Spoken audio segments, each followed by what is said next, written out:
share thoughts and meaningful discussion on most challenging security issues in South Asia. Today's topic is the Afghan Taliban and regional stability, contemporary security challenges for South Asia. This gathering provides an invaluable opportunity for networking, and thank you all for being with us here. And I hope you have a stimulating and rewarding experience at the symposium.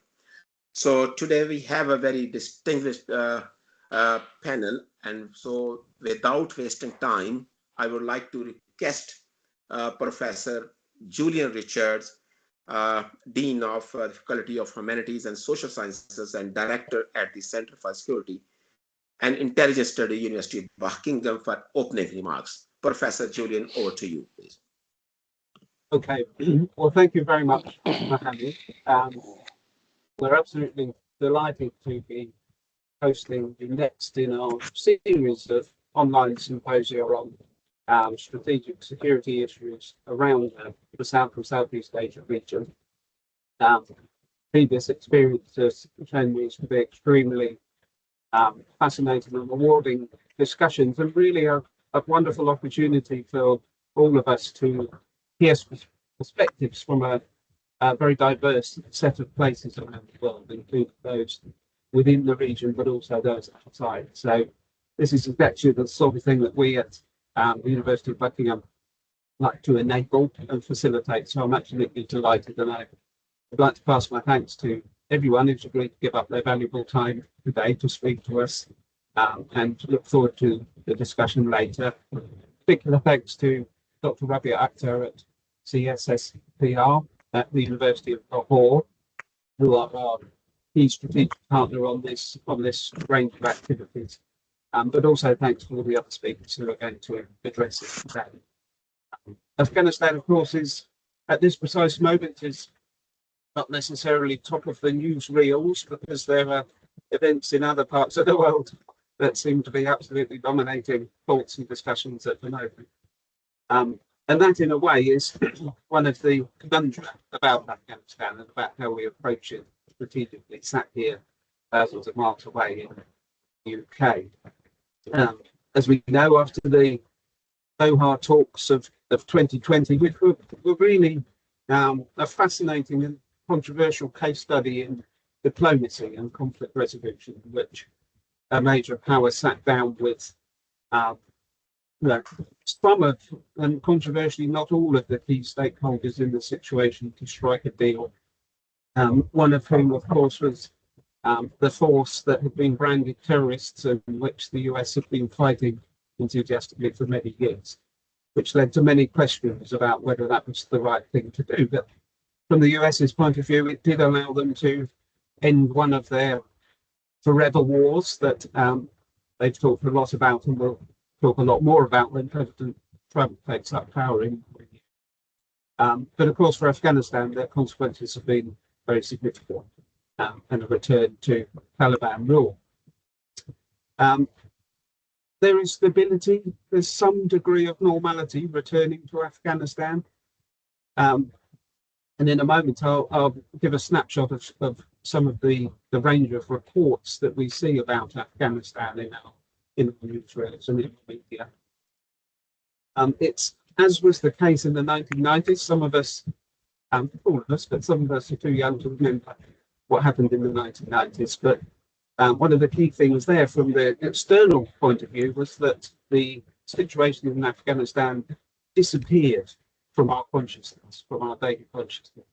And it just wasn't a place that we heard much about, other than a wringing of hands about the ills of the Taliban and its particular regime. And it appears to be a very high risk that we're going straight back to that thing where we increasingly will hear little about Afghanistan or about the lives of ordinary people. But if that experience, if that earlier experience is anything to go by, this isn't a situation that will persist forever, and eventually eyes will turn back to the country, and it's likely that they will not like what they see. Now, I'd like to just briefly, before I hand over to our esteemed set of speakers, give you a kind of snapshot of the sorts of things we're seeing. here at the moment. So let me just share my screen. And some of the headlines are kind of positive. Afghanistan, wish you were here. This is an article that was in BBC News recently, which was about the attempts by the Taliban government to encourage tourism to Afghanistan with some degree of success, because it's a country that's different from many other places. It's a little bit edgy. It's a little bit off the beaten track for international tourists, and there is money to be made in developing that. It's a beautiful country, as we know, with extraordinary things to see and experience. But of course, there are many that say this belittles and marginalizes the role of ordinary Afghans in the eyes of the outside world. And of course, most of the stories, it has to be said, are about the gradually eroding position of women in Afghanistan, whether that's in the Western press or indeed in international organizations like the United Nations. And this is the key concern, that all of the promises that were made at those Doha talks will gradually erode as people start to forget about Afghanistan as it sinks away into obscurity. And for the women of Afghanistan, this is a very serious situation. They're increasingly being marginalized from pretty much all areas of public life, whether that's education or other activities. And this will be a mounting concern over the years, and it's not something we have to forget. So that may give us some food for thought in our discussions today. I'm sure this is one of the factors that will come up in our discussions. So let me just reiterate that I'm absolutely delighted to and thanks to Mohammed for assembling our range of speakers today. Really looking forward to what you've got to hear, what you've got to say. It's time for you to hear less of me and more of you. So I will gladly hand over back to Mohammed, and thank you very much indeed. Thank you very much, Professor Julian Richard. Thank you very much. Now, I would like to invite Dr. Rabia for a welcome address. Dr. Rabia is a professor of international relations, dean at the Faculty of Social Sciences, and founding director of the Center for Security, Strategy and Policy Research at the University of Lahore, Pakistan. And currently she is a visiting scholar at Belfer Center, Harvard Kennedy School, United States. Dr. Rabia, over to you, please. Thank you so much, Dr. Mohammed. On behalf of the Center for Security, Strategy and Policy Research at University of Lahore, I extend a very warm welcome to all our distinguished guests attending today's symposium.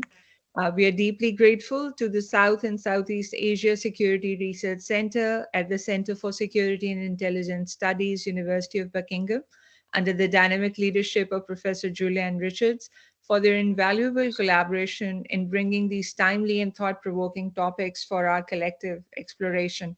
I'm grateful to Professor Julian for his, opening remarks and setting the context.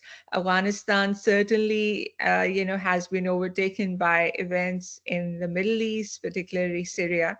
But this topic that we're engaging with today, the Afghan Taliban and regional stability and contemporary security challenges for South Asia, it invites us to engage with one of the most intricate and consequential geopolitical developments of the 21st century. The return of the Afghan Taliban to power in August 2021 has not only redefined Afghanistan's internal trajectory, but it has also fundamentally altered our region's security architecture. And this moment calls for a reevaluation of long-standing assumptions about power, sovereignty, stability in South Asia. For us as scholars, practitioners, the central question still remains, is Taliban's return a stabilizing force, a destabilizing wildcard, or something in between? And what does the evolving situation in both South Asia and the wider region reveal about the limits of statecraft in addressing transnational and ideational dimensions of security challenges that we face today? And these are not merely academic exercises, but essential inquiries that will shape the contours of regional and global policies in the years to come. I thank you, Dr. Tahir, for organizing this symposium, and I look forward to our conversation on the topic today. Thank you so much. Thank you very much, Dr. Rabia. Thank you very much. And now I'm going to invite our guests here, especially today. I request Dr. Dhananjay Tarpathy, and Dr. Dhananjay is Associate Professor and Chairperson, Department of International Relations, South Asia University, New Delhi, India. Dr. Dhananjay, go ahead, please. We can't hear you. Please, could you turn on your mic? Yeah, thank you, Dr. Tahir, for inviting me. Thank you, Professor Julian, for this wonderful opportunity to be a part of this symposium to discuss on a very relevant theme, which I think is so pertinent, more so for the South Asian region, because Afghanistan is in South Asia, and the development in Afghanistan or in any part of the South Asian region will have a bearing or likely to have an impact on all the other countries. Why I say this? Because despite whatever we know about South Asia, one thing is very unique about this region. And I'm talking from Kathmandu. Yesterday, I was there to attend a conference on South Asian regionalism. One thing is very unique about South Asia is that culturally and socially, we are very connected people. Politically, we are very divided. Economically, we are least integrated, less than 5% of intra-regional trade. But somewhere down the line, it's the same sort of DNA which is all over the region. So we are somehow linked with each other, and any disturbance in any part of the South Asia will have a bearing on the rest of us. We like it, we dislike it, we ignore it, we overlook it, we have our own political compulsions, but that's a reality. And at least we in the heart know this very much. Each one of us know this very much, that this is the reality of the region. Now, coming on the Taliban, I would like to see Taliban into three different time periods. One from 1996 to 2001, from 2001 to 2021, and then definitely the new, what we say, Taliban 2.0. Taliban, once we look at Taliban, we cannot, and why I'm taking these three periods, because Taliban cannot be discussed, the present Taliban 2.0 cannot be discussed in isolation. It has a history. History starts from the Cold War days and how this entire thing has happened in Afghanistan. The anarchy that was there in Afghanistan when the Soviet Union left, and the Taliban came with some kind of idea that they will provide stability. We know that not everything was right at that period of time. Taliban, because the internal issues, anarchy, civil war, Afghanistan was in disarray, and Taliban was in majority, in control of the majority of Afghanistan. And with this, the kind of a war that was going on, and the world got busy in several other things. America got busy in remaking the world order, neoliberalism. We all got busy in our own national interests, foreign policy, and everybody ignored Afghanistan to a large extent. And at that point of a time, we have seen that terror network from all over the world have actually entered Afghanistan, Al-Qaeda for that matter, Osama bin Laden for that matter. And it became a hub of international terrorism. And two examples. One is the hijack of Indian Airlines plane IC-814. And the most starking was, and the most surprising was the 9/11. Nobody has ever thought, even this is a part of the 9/11 Commission report, that they were actually not even imagined that a terror attack of this kind can be planned from a country which is so far technologically so backward and in complete, political turmoil.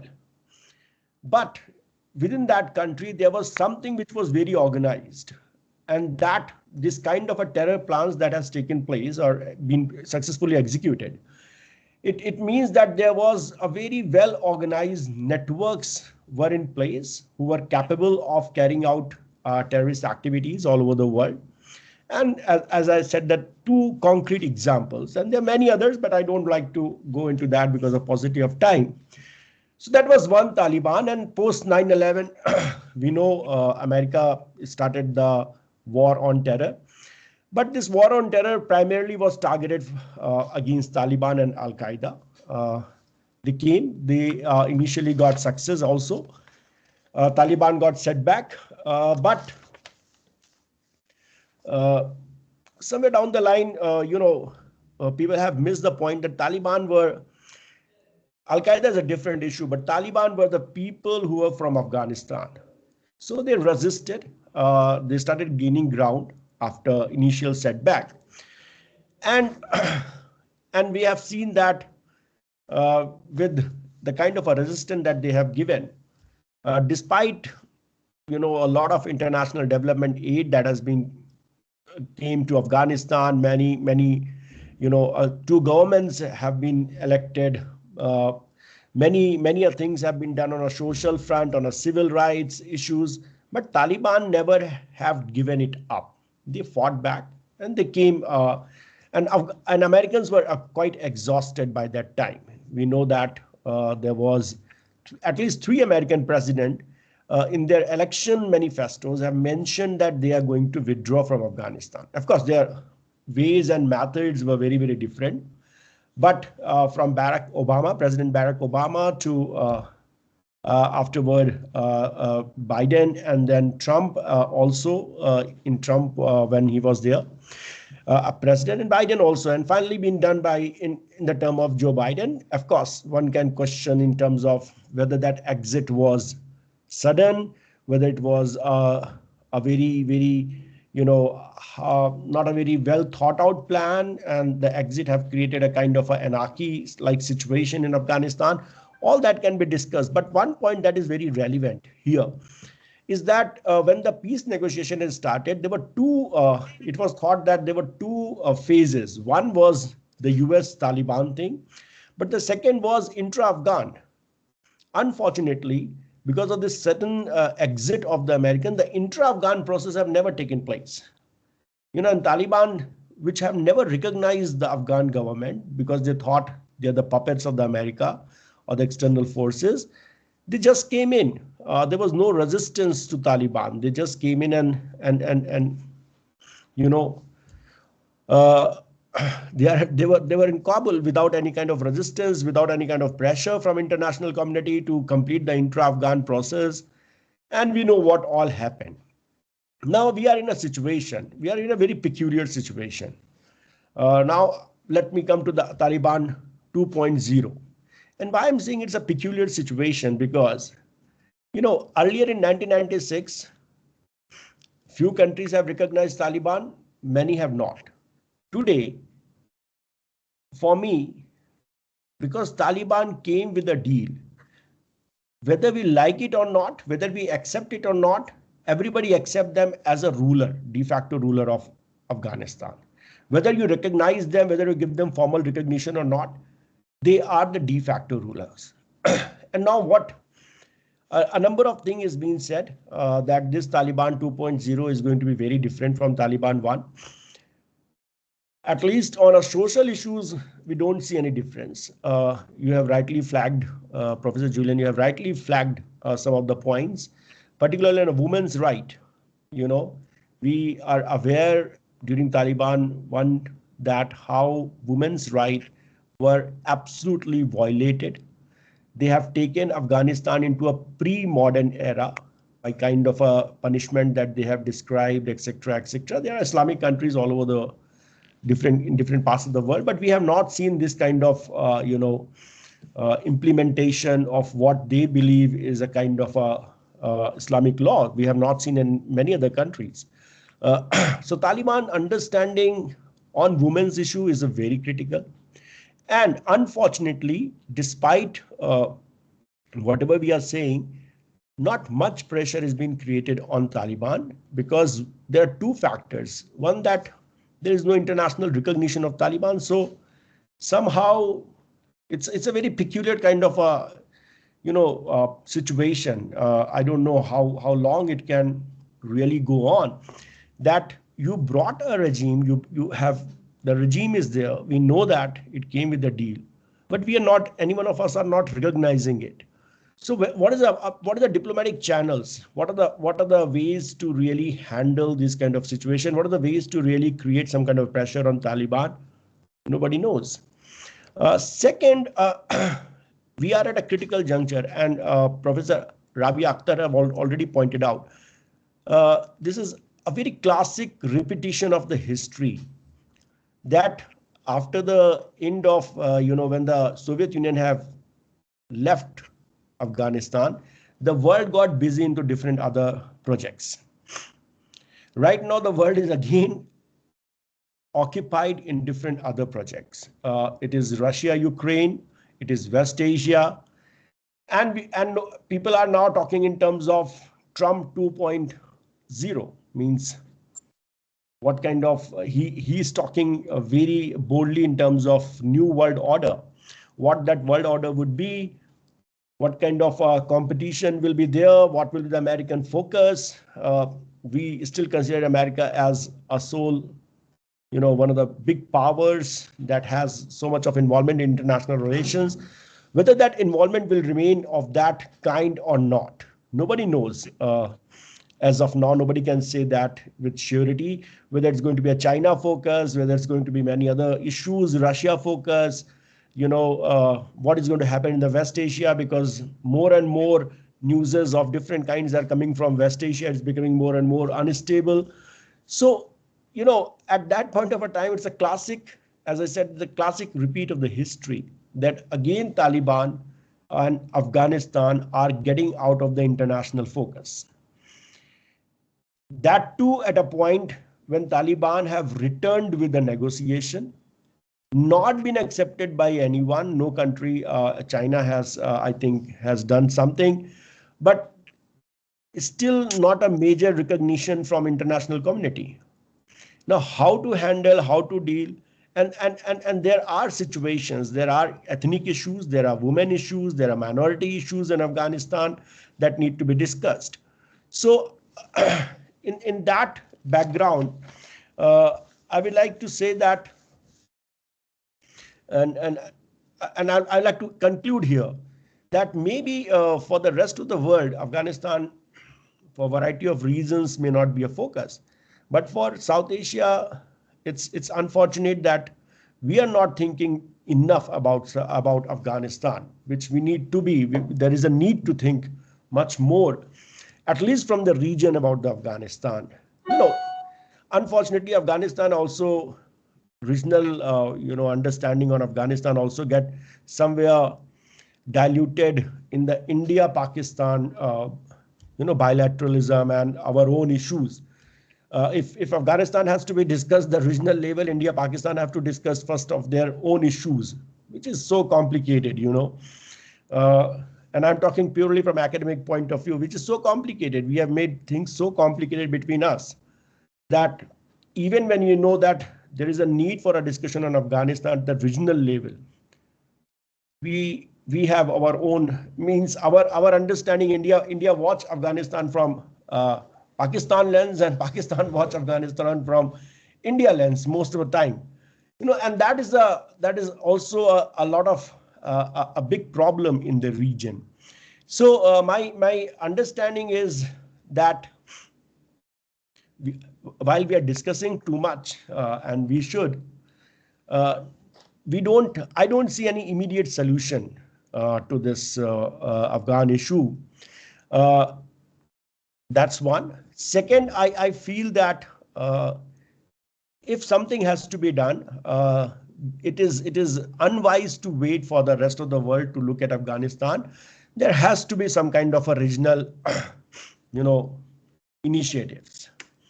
And when I say regional initiative, it goes without saying that the regional initiative related to Afghanistan requires at least 4 or 5 countries: Russia, China, Iran, India, and Pakistan.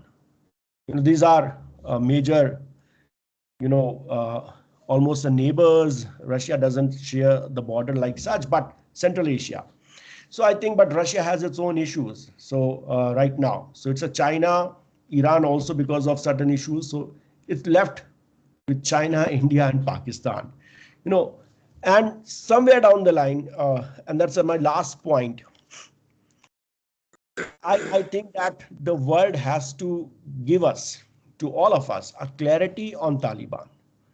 Means whether they recognize this regime or they don't recognize this regime. If they don't recognize this regime, then what is the way out? How to deal with the kind of a human rights situation that is building up and many other issues. And if they recognize this regime, then let's internationalize Afghanistan. Then let's start talking in diplomatic terms. Let's start opening channels with Afghanistan and Taliban. Because this kind of a situation, if it prevails for a long period of a time, it has its own, we have seen in Afghanistan what all had happened. And let us not believe that nothing is going to happen in next 2-3 years if the situation will remain the same. So thank you very much. Thank you very much, Dr. Dhananjay. Such a wonderful presentation. I'm really thankful. And now I would like to invite our respectable speaker, Lieutenant General retired Naeem Khalid Lodi from Pakistan. General Lodi retired as a 3-star ranked colonel from Pakistan Army. After his retirement, he also served as the Federal Minister for National Security and Minister for Defense in the government of Pakistan, and he's a security and defense expert. Thank you very much, General Lodi. Please go ahead. Thank you very much. Assalamu alaikum. Good morning, good afternoon, wherever we are. Thank you, Professor Julian and Dr. Tahir and Dr. Rabia and the fellow panelists who are here today. Before taking on the subject, I'll just make 2 opening statements. One, that wherever big powers are involved, that event or that place not only impacts the region, it has the potential to impact farther places also, the world over. If we keep in mind whatever is happening in Ukraine and what is now happening in Middle East, so these things are rarely regional. So whereas we will be talking of the regional impact of Taliban, but of course I wanted to make this point. Secondly, I think whatever we have seen recently, this distinction between terrorists and non-terrorists, I don't know, it has blurred. Even some countries, they have done such acts. One really thinks that what is terrorism and what is the limit of terrorism and where it stops. I'm very happy that as far as the history is concerned, a lot of has been covered by the panelists. Thank you very much, sir. But I'll just make one more point. And that is, Afghanistan has been like a frontier region or buffer between eastern and western parts for centuries. It has either remained a battleground or a movement corridor for opposing armies. We know that for a very long time. Taliban's rise to prominence is only about less than 40 to 50 years. So importance of Afghanistan for the stability of the region is not a phenomena particularly related to Taliban only. I would like to make this point. However, we shall consider their role and impact keeping the current situation, of course, in mind. I would like to consider we should also need to ponder for a moment, cursory look at all the politically, economically, and socially unstable regions. That is there any role of power competition for exploitation of resources, suppression of people or regimes to keep them pliable? So it is, in my opinion, not only the local factors, but international intrigues that prop up troubles at many places.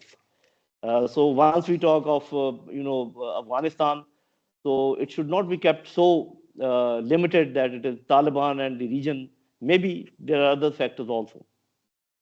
Now coming back to Afghanistan.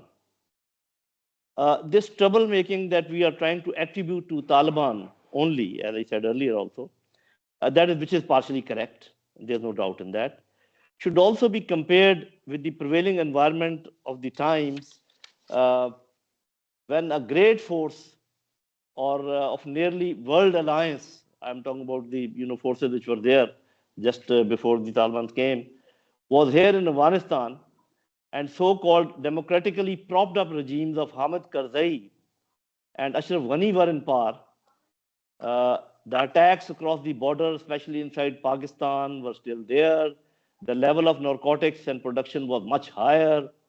Law and order outside, wherever they were not there in the country, was, we all know, level of corruption within the government. And all these things need to be compared realistically. That what has happened after Taliban came, what was there once the Taliban were not there, so all these things. The purpose of drawing attention to all these historical facts was not to defend the present Taliban regime. Of course, they have their minuses, and I think many have been covered. But just to keep our focus on the entire context, that whenever something goes wrong in some country or some region, what other extraneous factors may also be there. Now let us review the present ground indicators in Afghanistan under the present Taliban regime, which have been indicated also, but I would like to list them, both positive and negative. Amongst the negative indicators, on top is their treatment of the women, as was brought out by Professor Julian also, especially sanctions on their education and freedom, non-democratic and non-inclusive governing arrangements, as has been brought out. Their interpretation of religion. I mean, Pakistan is also an Islamic country, but we don't share their, understanding of religion or their interpretation of religion. And we also know that Iran also, they have different views, other Muslim countries also. And also their worldview. We may not share that on different political and social matters. The weak economy, we all know, is their abject poverty and uncontrolled diseases like polio, etc. We all know that. The greatest negative point for us, Pakistan, is they're not showing willingness to control TTP. And for the world, that even Daesh is there, and ISIK and such like things. But of course, Afghan refugees, which have now spread the world over, of course, their concentration is in Pakistan, but they've actually now spread on the entire globe. So that is also a problem, I think, we need to consider. On the positive side, I would say the law and order, as we hear, is much better. Fifth dispensation of justice, whatever is their system. Control on cultivation of poppy, although some chemicals are still being, I think, manufactured, but the overall, area which was under cultivation has drastically reduced. I think 95% reduced. It is only 5 or 7% which is left. And then we also seen improved investment by China in a big way. And as my companion was saying, that we do not understand, but it seems that the way China and Russia are interacting with Afghanistan, probably de facto they have recognized the regime, but probably because just not to antagonize the world. And we've also seen a lot of visits by high-level dignitaries from India. I'm surprised that it is only Pakistan which shares the longest border and which shares the sociology and religion, and we are the most affected country as far as terrorism is concerned and other economy is concerned. But nobody has gone from here of that level, and nobody we have invited from. I think we need to reconsider that. That is for the, of course, Pakistani leadership. I'll not say much about it. So improved investment by China in a big way, development of infrastructure which is going on, we see like railways, roads, etc. are some of the positive indicators that we must acknowledge. They have nearly resolved the border disputes with neighbors except Pakistan. I mean, you must have the irritant of ETIM with China. You must not be hearing it anymore. They had little problems with Iran and one other country. It is not, is being not highlighted much. So it is only with us that they still have a problem, or we have a problem. They have a firm physical and moral control on almost entire country. You see, once my friend was saying that they just came and there was no resistance, in spite of the fact that one army was there.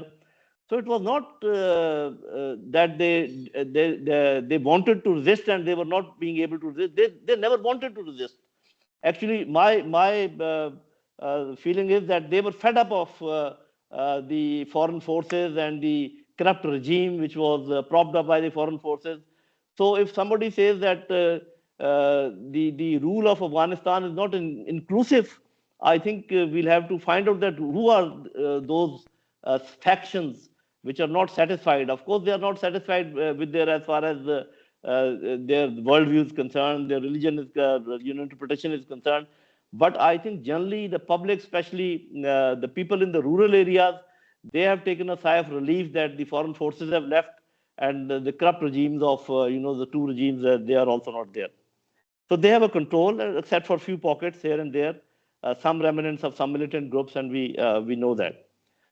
So the instability that emanates is being generated is of two types. Once we talk of Afghanistan, one is the real time, like harboring TTP, BLA type militant groups, and the future perceived dangers.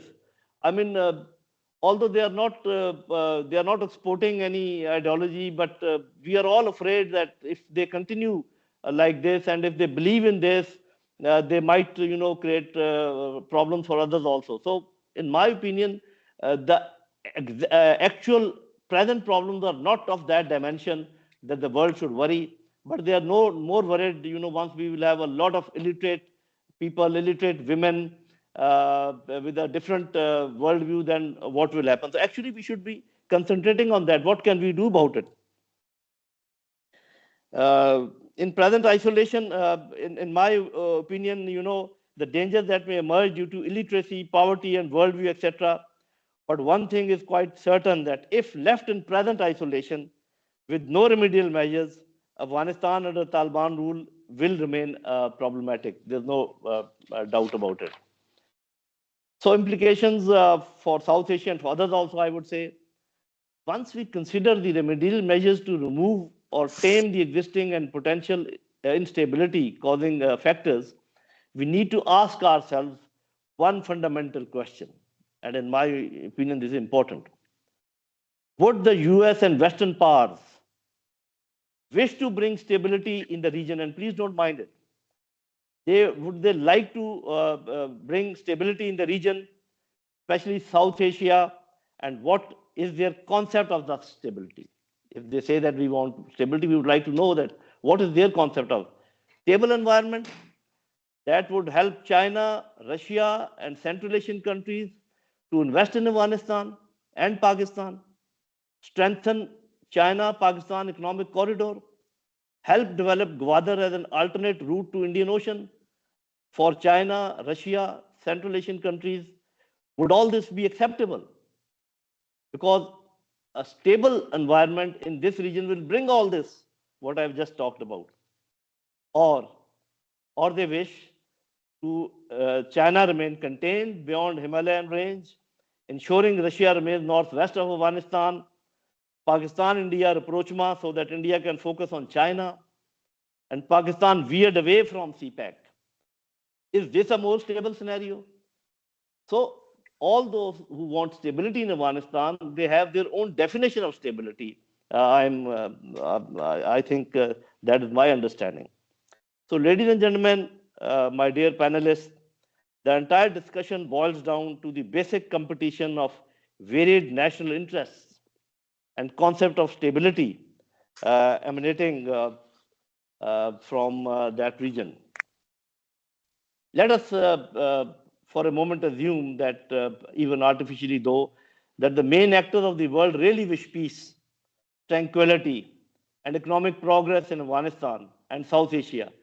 So what should we then do if we are actually sincere about it? Help Afghanistan to break isolation and give them multiple choices to select their political and economic partners. possibly recognize the regime, because that is going to break that isolation that I was talking about. Invest in mineral exploration and infrastructure development, education, media, etc. For example, I always keep asking my Pakistani leadership that if they say that they do not want co-education and they want female teachers for female students, and why can't we help them?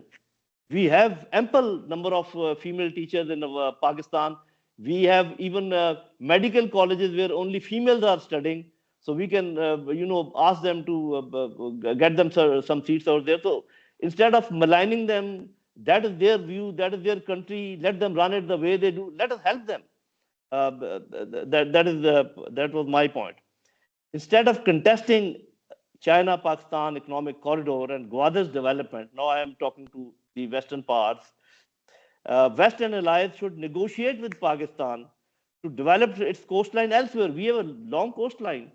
So if China is developing Gwadar, okay, Australia can come and develop Pasni or some other place. Japan can come and they can develop some other place, and that will also ensure that we are also in a position to balance out the things. Help Pakistan to cultivate good relations with the Afghanistan interim government. This question is being asked, and I think a very pertinent question, that why the world is not recognizing them. At least I know that why Pakistan is not recognizing them. It is not because of the women problem. It is not because of their inclusive government. It is just because of Western pressure and the world pressure that they would not allow us to recognize Afghanistan. If we recognize it, I think West will be better off, because they'll have a place in Pakistan where they can have an influence on Afghanistan along with us also. China and US should not play zero-sum game, but should adjust to preserve their interests. Containment may be replaced by cooperation, in my opinion, or accommodation, at least in this region. So I would conclude that, would urge that, yes, Afghan Taliban regime may create instability in the region and even beyond, if not engaged positively. The clash of the titans is moved away from Pakistan and opportunities amicably resolved for half satisfaction of all their interests. Only then Central Asia, South Asia, and West Asia will be able to take a sigh of relief. Otherwise, we are into a perpetual conflict, further reflecting the poverty-stricken, illiterate populace that needs peace and not wars. But who all are interested for peace in the region, and what sort of peace? Thank you very much. Thank you very much, General Lodi, for such a meaningful presentation. I'm really glad and really thankful for your time. And so far, Dr. Subhachandran and Michael Kakelman, they are not with us, maybe due to some technical issues. And so therefore, I'm going to invite professors. I'm going to invite Mr. Wahad Rahimdil from Afghanistan. He is a former technical deputy director general for the operational and sports unit of the President's office in Kabul, Afghanistan. Mr. Rahimdil, thank you very much for it, and please, over to you. Thank you, Dr. Tahir. Greetings to all. Assalamu alaikum. Very interesting. Thank you, Dr. Akhtar, for leading this whole thing, Professor Julian. Interesting that Afghanistan is still being discussed at this level, at a regional academic level. So very valid and good points have been made. I just want to bring slightly different sort of context into the discussion. First, I would say, kind of looking at the Southeast Asia from the influence of Taliban or even the entire Afghanistan is a push. Let's face it, we are a country of maximally 40 million people. We're not India. We're not Pakistan, 200 plus million with a very powerful economies, or at least a stronger footprint in the region. So that's one thing. I would say, why not look at the question from the point of view of ISI and Southeast Asia? Iran in Southeast Asia, Russia in Southeast Asia, China in Southeast Asia. These are the bigger players. They make sort of the bigger waves. Afghanistan has always have kind of been cornered into the receiving end. So that's one question, but nonetheless, a discussion is a discussion, and I'm glad that we are having this discussion. The second point is, so during my lifetime, and just a side note, I'm always also a British citizen, so I'm not like seeing this from purely Afghanistan's point of view, looking at it from an international point of view. During my lifetime, Afghanistan has been on track during the past 3 years, and this may come as a surprise to everyone. And when I say on track, we have digitalized Afghanistan national ID, which has been like at the core of all the issues, if you know Afghanistan intimately. It was very difficult to verify IDs of Afghans. Like Pakistanis and Afghans, we can sort of switch interchangeably and seamlessly. Dr. General Lodi is laughing because I'm sure he had firsthand experience of this, especially when it comes to Pashtun region. So for the first time, Afghanistan is developing sort of a good database where national ID cards are being issued. And a lot of things have been tied to this because this is at the core of our issue. Our national ID has been hijacked for the most parts. So that's one thing. The other thing is infrastructure is happening at a pretty decent rate, considering all the restrictions imposed on Afghanistan as it stands. I deliberately took this call from a cafe in Kabul. And if I turn, I don't want to violate people's privacy. If I turn my camera, you would see right in front of me, there is a couple sitting, a man and his wife, presumably having a coffee in Kabul city. And there is my background music also playing. So it is not as dark as it seems from the outside world. It's interesting when you are inside Kabul and see these things from within Kabul. So what does Taliban mean? To me, having sort of, I'm living in Kabul. I have a high profile. I'm not a sort of invisible guy. People know me. I appear in media, in Afghanistan media, and there is no risk. Nonetheless, so far, there hasn't been a knock on my door. So the security, which we always had, like you had to be on someone's protection to be able to enjoy a relatively safer life in Kabul. And now, like that's a blanket. Islamic Emirate,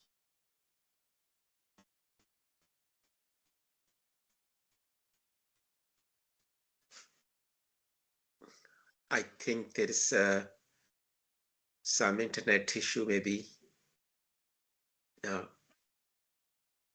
And is joining again, sir? Yes, I think we're about to get Wahid back, hopefully.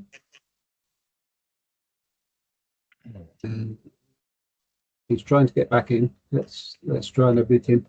Yes. Wahid, hi.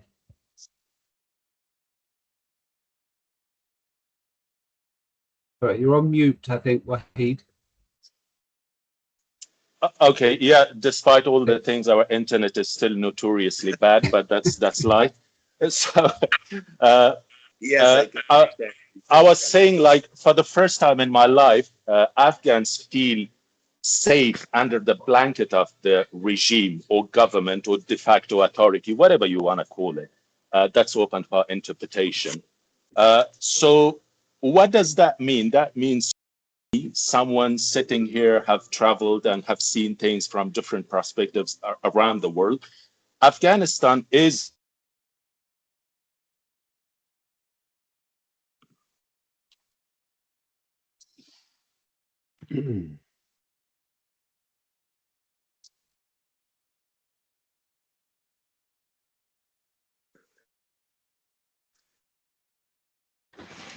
I guess this is what keeps Afghanistan real. It's good. Yeah, this is You this is should a give it digital some Afghanistan. time until he Yeah, gets back. yeah. And so what you suggest, sir, we should wait him or we should go ahead, please. What you suggest, sir? Let's give Wahid one. He's just about to reappear. Let's give him one last chance, but we may need to move on to the next speaker. Yeah, Ah, I'm back. Okay. So Afghanistan as a country is moving more towards stability and more towards a governance structure. Of course, needless to say, we have tons and tons of issues. At the top of that issue is women's rights issues. And to be honest, even last night, I shared something about this issue where we have hit a sort of very unique gridlock. The Islamic Emirate is not open to discussion around this topic. And I don't know whether this is an internal, a deeply intimate internal issue within their ranks and within the interpretation, or whether this is a sense of resentment because they never got the sort of trophy of the victor and the respect of the victor from the international community, although Afghanistan was handed over to them with 90 billion worth of military hardware, and then suddenly sanctions imposed and bank assets frozen. So that creates some sort of resentment. And this is something I think the Western world, one thing which was very interesting, that Pakistan looks at Afghanistan from Indian lens and India looks at Afghanistan from Pakistani lens. Actually, we all look at each other through the Western lens, and that's a huge.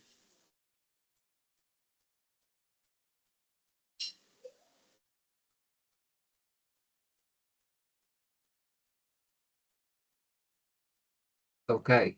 Shall we come back to Wahid a bit later if we can?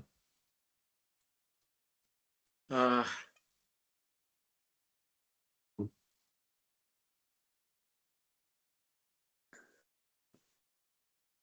so what you think, sir?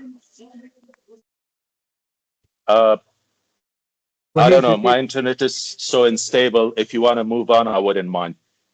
But just one last point, that the entire region is looking at each other from the Western lens. And we have we drifted from British colonial to the sort of hangover of American colonialism, which times moved on, technology moved on, sort of trade moved on, but the political sentiments remained the same. And that's a huge problem when we're talking about an entire region, when like coincidentally the region is cradle of civilizations as well. So like we have to understand at some point, like Southeast Asia or the East deserves its own identity. And like it's been tried for a very long time to impose Western identity on the East, and that has been a problematic road since we can remember, or since like at least past 2 centuries.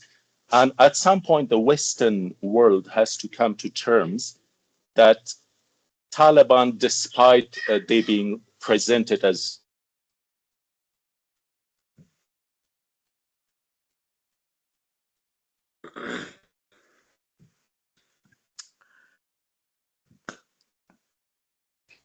okay, Mohammed, do you want to Okay. move Yes. on? Yes. Thank you very much, sir. And Michael Kuckleman, thank you very much for being with us. I'm very glad to invite Michael Kuckleman, and he's a director at South Asia Institute, the Wilson Center, USA, and he's a leading specialist on Afghanistan, Pakistan, and India. And he writes for the Foreign Policy magazine. Michael, thank you very much, and over to you. Yes, so thank you. I trust that I'm audible. Great. Well, really appreciate the opportunity to join this discussion. It's a very impressive, distinguished group of scholars and analysts. So I'm honored to be a part of it. Yeah, I will. I guess I'll use my time to make. I believe it's 5 points that I was going to make on this broad issue of the Afghan Taliban and its impacts on security in Afghanistan and the wider region. My first point, and my apologies since I'm joining a bit late if some of these points were made already. My first point is that as I see it, the core driver of instability for Afghanistan and the region for many years is now no more. The horrible war that raged in Afghanistan for more than 40 years is of course no more. No more conflict in Afghanistan, no more spillover effects, no more insurgents using sanctuaries in other countries. War is unlikely, in my view, to resume anytime soon in Afghanistan. Um, the Taliban do not face any imminent threats to their political survival. Maybe in the future they could face threats, but not now. My view is that there is currently no viable armed threat to the Taliban. It is able to manage the issue of ISKP, which I'll refer to a bit more later. Resistance groups, armed resistance in Afghanistan is weak. They would need external support to be potent, and they're unlikely to get that. I would argue that the region and the world, for that matter, have accepted the Taliban. They have not. No country, of course, has recognized the Taliban regime, and many countries are extremely uncomfortable with the Taliban, but they have accepted it, and no one really wants to, or no one wants to actually provide resources to armed opponents of the Taliban to fight it. And in terms of the U.S., it is essentially done in Afghanistan militarily.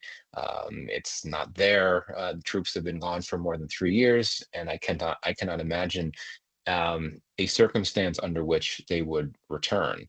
But here comes my second point. The return of the Taliban might have ended the war, but it has not ended instability. The Taliban continue to be a brutal and violent actor. They use force against marginalized and vulnerable communities, including women and critics.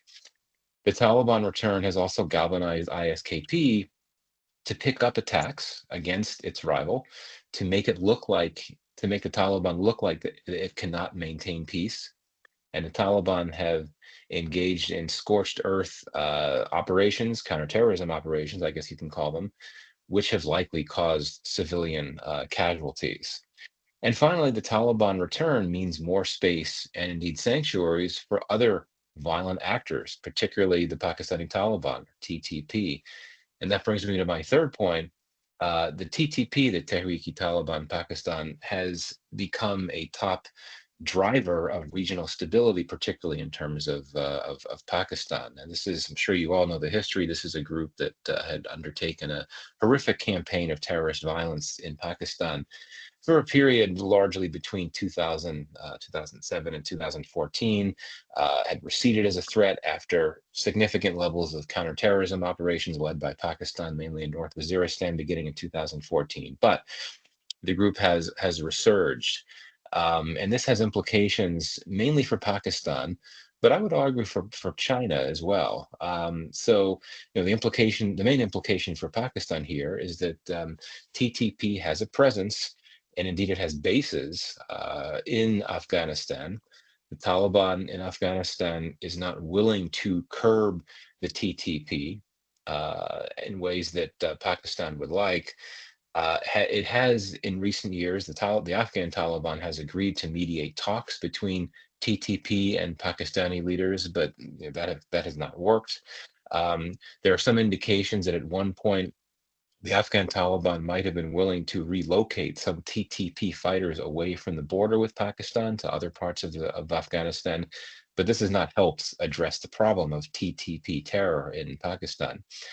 Pakistan has tried to pressure the Taliban, and I would argue that it's the policy that it announced last year to expel large numbers of Afghan refugees from Pakistan was in part meant to pressure the Taliban to do more to curb the TTP. Didn't work. Pakistan has staged some operations in Afghanistan against TTP targets. This has not solved the problem.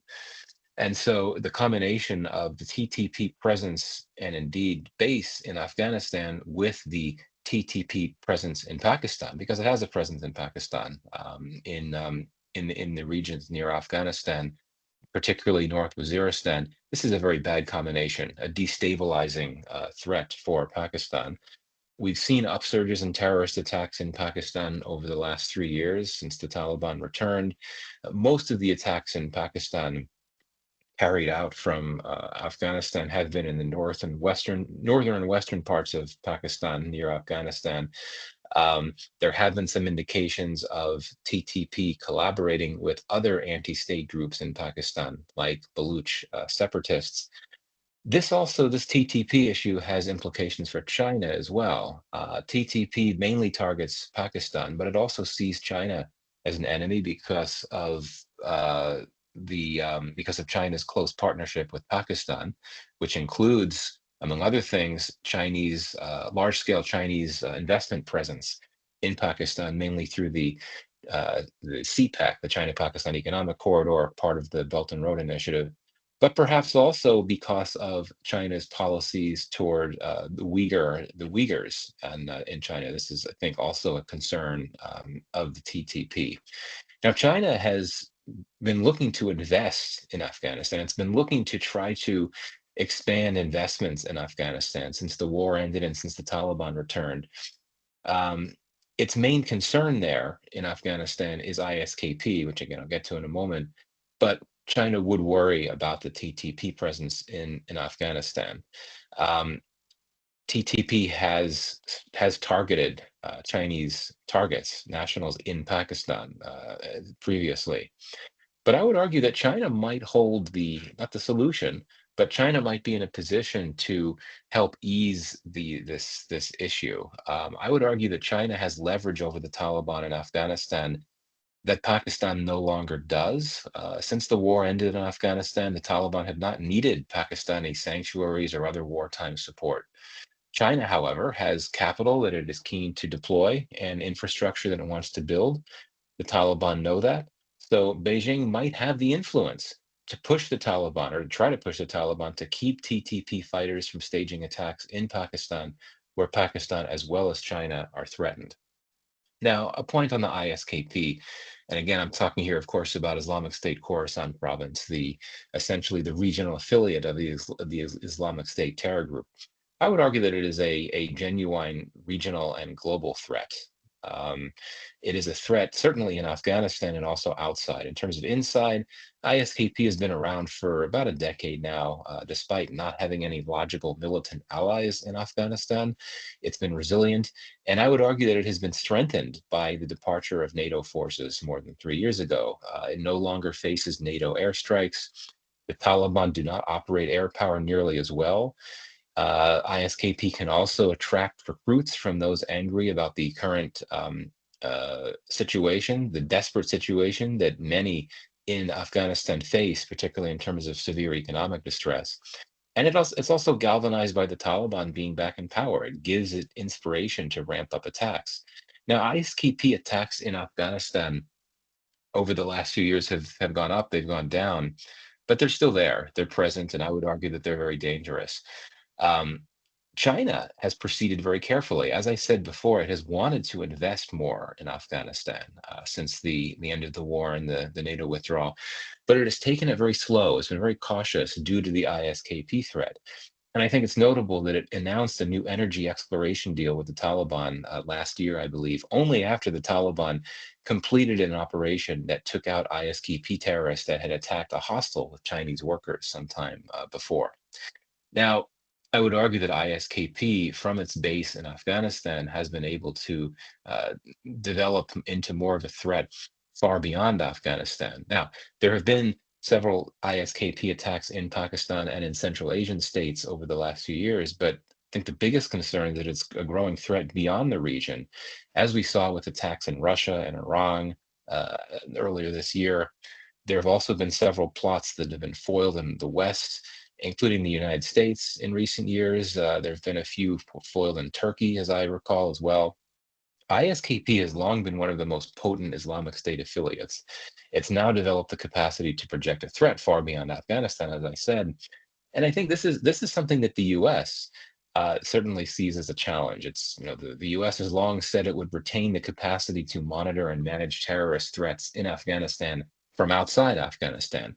But it's always been a bit unclear how it would do this. It must depend, at this point, on its military bases and resources that it uses in the Gulf region for surveillance and potential strikes, counterterrorism operations.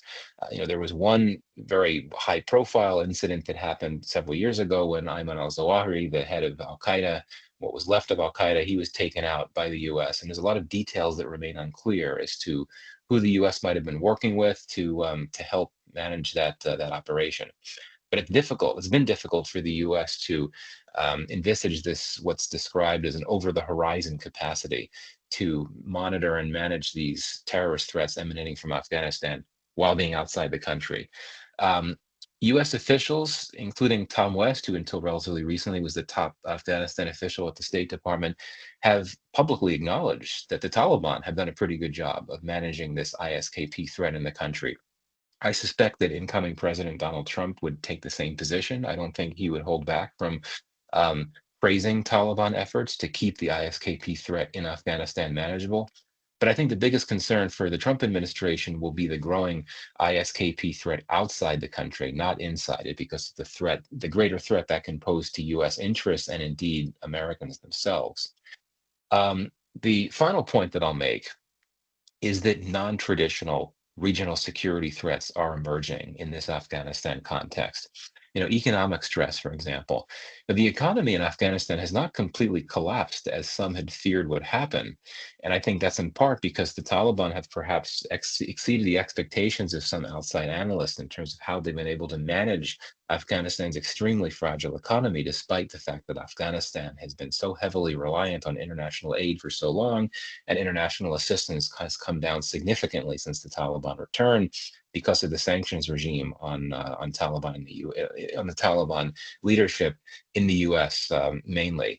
But we've seen the Taliban in a position to generate revenues, particularly through border trade and other things. They've been able to come out with budgets, so they do have an economic plan. But despite that, the economic situation is indeed quite severe. During the war, you had refugees that were triggered by many things, conflict being one of them. But now I think that the main threat or the main trigger, the possible trigger for refugee flows is economic stress. Pakistan and Iran have not been accommodating to Afghan refugees as they used to be, and Pakistan and Iran historically have been the two main destinations for Afghan refugees. So this puts potentially many migrating and vulnerable peoples in Afghanistan in a tough spot, and that has security implications. Climate change. Afghanistan, I think we know, is one of the most climate vulnerable countries in the world. Droughts and floods have compounded the severe humanitarian stress the country has faced over the last few years.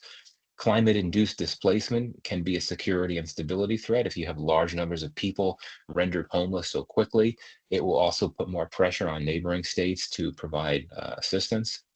Water shortages can raise the stakes of existing water tensions between Afghanistan and Pakistan and Afghanistan and Iran due to transboundary river water sharing issues. The Taliban do not have the capacity to address these huge threats. No country, no government does. We know that climate change is very difficult to fight. I'm no supporter of the Taliban, but I think that it is correct. I think it's the right thing for the Taliban to be at the table in international climate negotiations so that they can advocate for climate-related aid for the Afghan people. The Taliban, as I understand it, did have a presence at the most recent COPE conference, the most recent UN climate summit, which I think is a good thing. So to conclude, just two very quick conclusions. I would argue that security concerns emanating from Afghanistan and in Afghanistan can undercut the geoeconomic goals of India and Pakistan, among others. Both of these countries want to ramp up trade and connectivity links with Central Asia. India is trying to do it through the Chabahar port project, wants to work with Iran to build up that port, which could then facilitate more links, transit trade, and so on. into Central Asia via Afghanistan. Pakistan is trying to ramp up trade and connectivity links with Central Asia through a number of means, though most of them are still in their infancy. But the main one it's trying to do is to work with Afghanistan and Uzbekistan to develop a transnational rail project. But you can't make progress on these fronts if you're concerned about security threats, TTP, ISKP, what's left of Al-Qaeda in Afghanistan. And second and finally, I'd argue that ISKP is one of the few immediate threats faced by the entire region, South and Central Asia. There's no country in this broader region that doesn't view ISKP as a threat. One of the few possible areas for cooperation, I think this is one of the few possible areas for cooperation between these two regions to work together to figure out ways to mitigate this ISKP threat.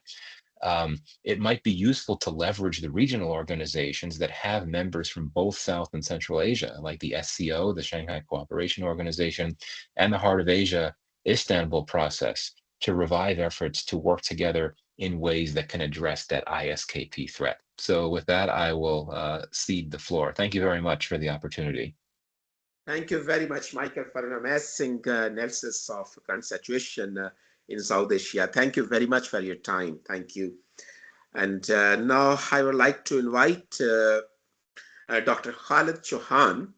Dr. Khalid is a Director General of Research and Development at the National Action Counterterrorism Authority, Pakistan. He has extensive and distinguished police and public service experience of 29 years. Doctor, over to you. Okay, well, thank you very much. Very warm good morning and good afternoon to all of you. Let me first declare that whatever I will say is my own analysis and does not necessarily reflect the point of view of my organization. So I hope that I'm audible. Am I audible? Right. Okay. I appreciate the South and Southeast Asia Research Center and the Center for Security Strategy and Policy Research for organizing this symposium. One thing, the consensus so far is that there's instability in the region, and that primarily, because the focus of this symposium is on Afghanistan and its impact on the regional instability that emanates from Afghanistan to varying degrees. But we all know that in terms of the overall security environment, Middle East is in turmoil. Our next door neighbor, Iran, has got its own security challenges. There has been recently change in the government in Bangladesh. So all of this, the power equation and the influence in this region is being sort of, redefined. And some countries, they are gaining more power and influence, others probably they are sort of, there's lessening of the power and influence.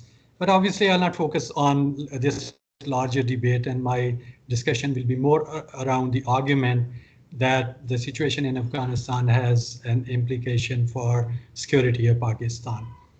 And just for the sake of conceptualization, just imagine that, we divide this region of South Asia, Central Asia into two. And, look at the Pakistan and the countries on the eastern side of Pakistan, including India and Bangladesh, where some sort of democratic process to varying degrees does exist. I mean, it means that the parliaments, legislatures, elected representatives, and the voice of the people to varying degrees is actually, being channelized in those institutions.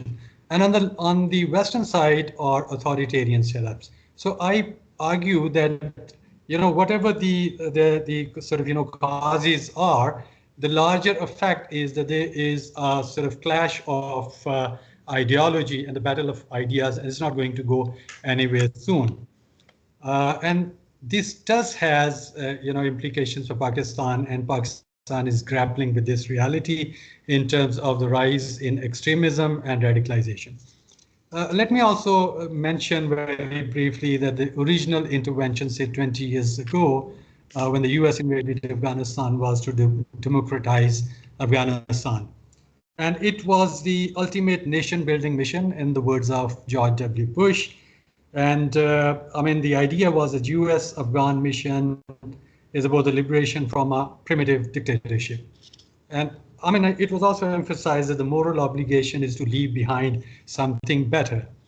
This did not happen. The strategic interest of the US at the time was a democratic Afghanistan, that would be hopeful alternative to the vision of the extremists. But we know that since 2019, there were indications of policy reversal. And to begin with, Mike Pompeo in the congressional hearing said that, that the United States is not in Afghanistan to rebuild the nation or teach Afghans how to deal with their women. So now this is a very loud statement. It undermines the intentions of the US government at the time of invasion, where the idea was that, that part of the western side of Pakistan in Afghanistan, that needs democratic institutions, that needs the popular governments, and where the people and all the segments, including women and minorities, they also have their say in the decision-making processes. But the policy reversal by the US primarily, starting from 2019, having Doha agreement in February 2020, and then the quick sort of withdrawal in August 2021, that again, at a time when there were 300,000 strong Afghan forces position, and the assumption was that they are going to stay even if the US withdraws, but that did not happen.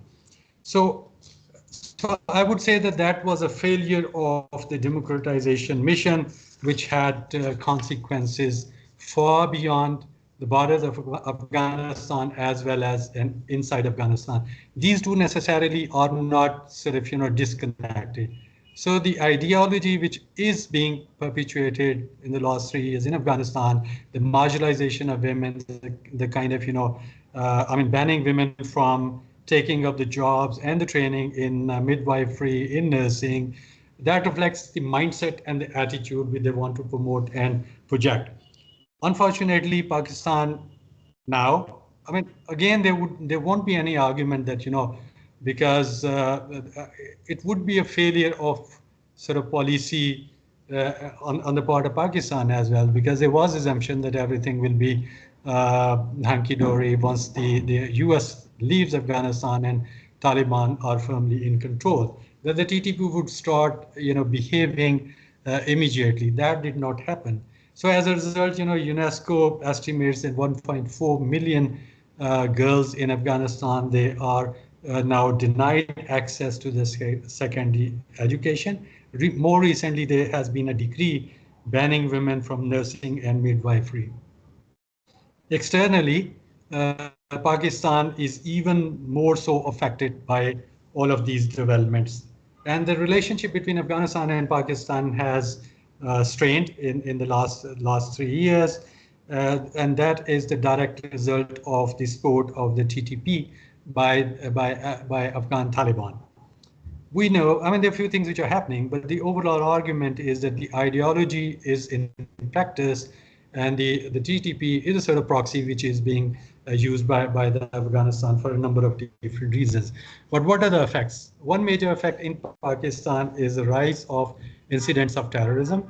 If we look at the data from 2023, alone in KP, there have been 858 terrorist incidents in which 1,456 people they were killed, 571 were injured, 402 of those were from the law enforcement agencies, and 1,054 were larger civilian.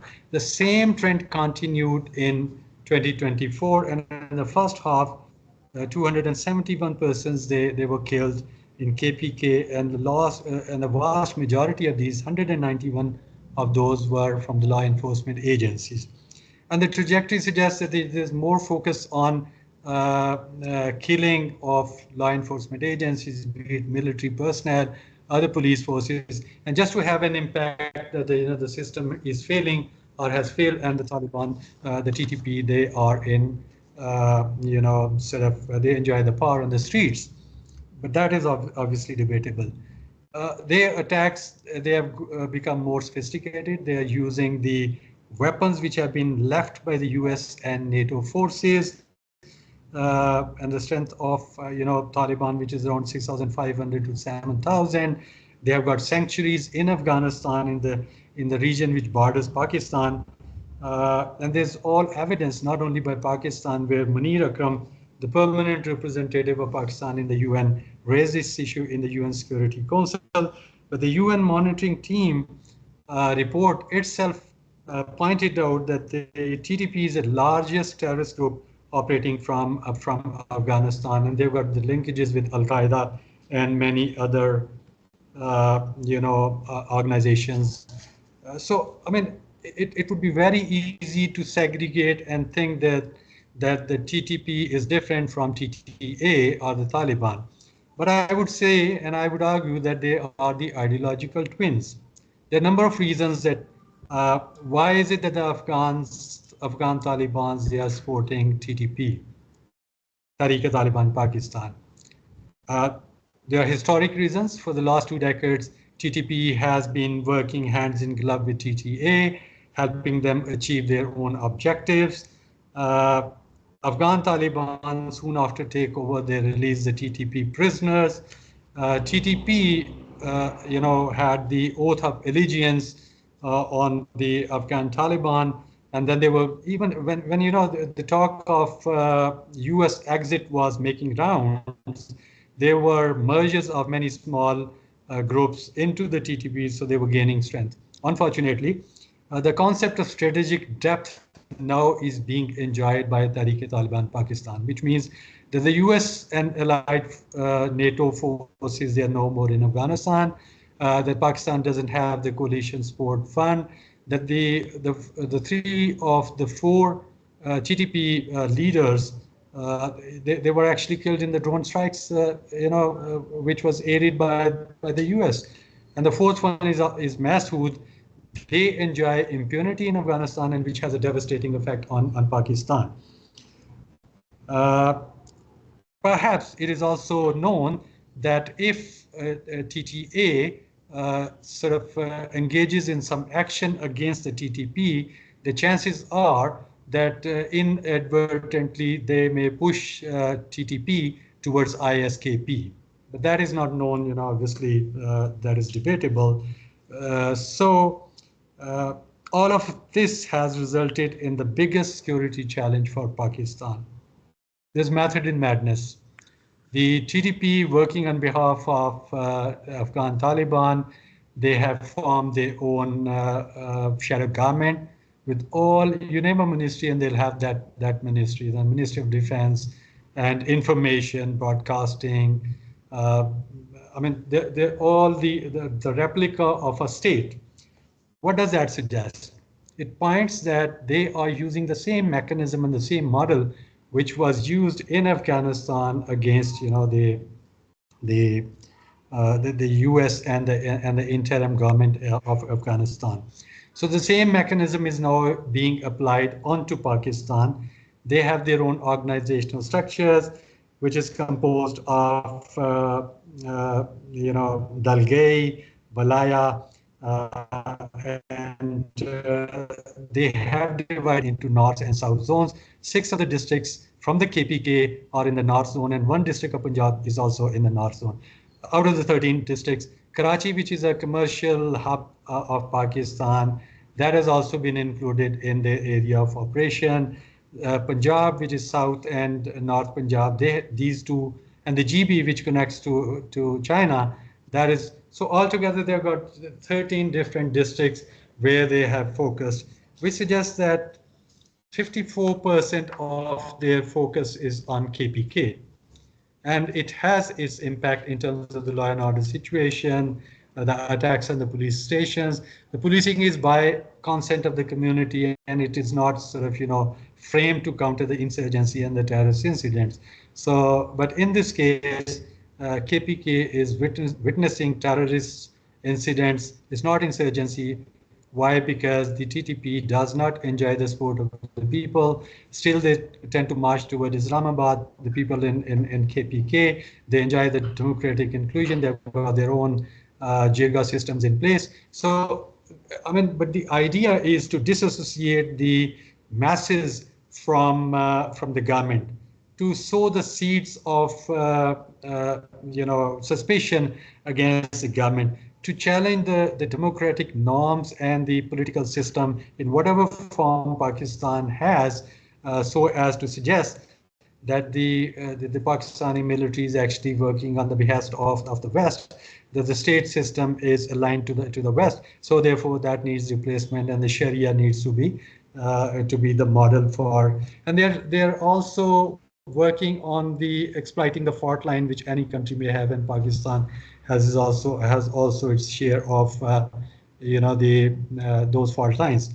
In their view, Pakistan is an enemy country, and the constitution is un-Islamic, is based on kufr. The girls' education, as is being denied in Afghanistan, there is a propagation that the girls and the women, they should also be marginalized and they should not have this say in the affairs.